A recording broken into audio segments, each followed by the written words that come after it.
The Bee and the Rose by Templeton Moss. Once upon a time there was a bumblebee who loved a flower. This was not so unusual, as bees often fall in love with the flowers in their gardens.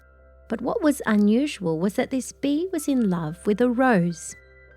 Roses, as you know, are the monarchs of the garden. They are too fine and lovely for common things like bees. But this rose was different from the others, and she loved her bee just as much as he loved her. One day, the queen was walking through the garden and she said to the gardener, "From now on, I should like you to cut me a bouquet of roses every Sunday." The gardener promised he would do so. It was a simple enough request to him, but to the rose who loved the bee, it was terrible. "A bouquet of roses," she cried, "every Sunday? What will I do? I don't want to be cut and put in a vase with other roses. I want to stay out here in the good soft earth and be with my beloved bee." "Don't worry, my love," said her beloved bee. "I have a plan." The bee then flew to the place in the garden where the daisies grew.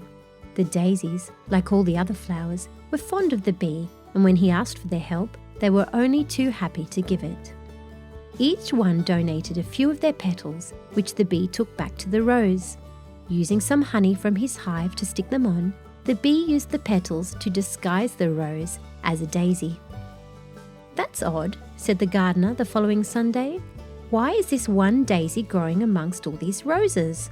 "Well, never mind. The queen wants roses, not daisies." So the gardener cut the queen her bouquet of roses, but left our rose safely behind. "It worked, my love. The gardener thinks I'm a daisy." "Then he is truly a great fool.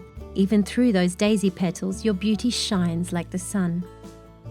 For many weeks the trick worked, and while her sisters were very honoured to be cut and used to decorate the royal breakfast nook, our dear Rose stayed behind with her disguised petals and her true love, the brave and clever bee.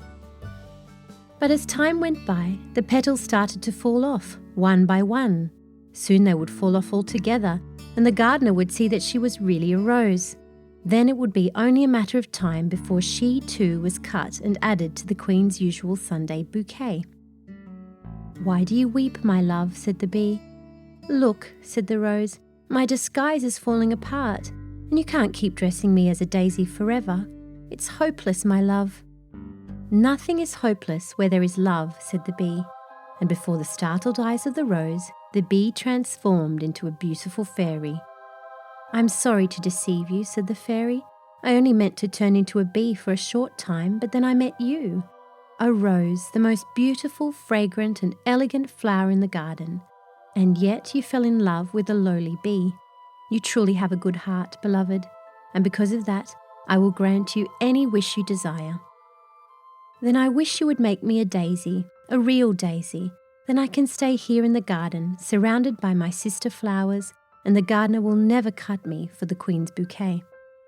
"Are you sure? It would mean giving up your life as a rose. I would rather be a daisy if it means I can be free and happy, and if it means you will always stay with me." "Always," promised the fairy.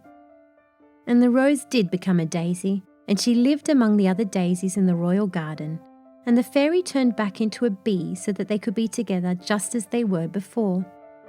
Now, you might think that it's better to be a rose than a daisy. You might also think that, given the choice, you'd rather be a fairy than a bee. But I think, if you really thought about it, you'd realise that the one thing you want to be most of all is happy. The end. Thank you for reading with Storyberries.com. Free stories for kids.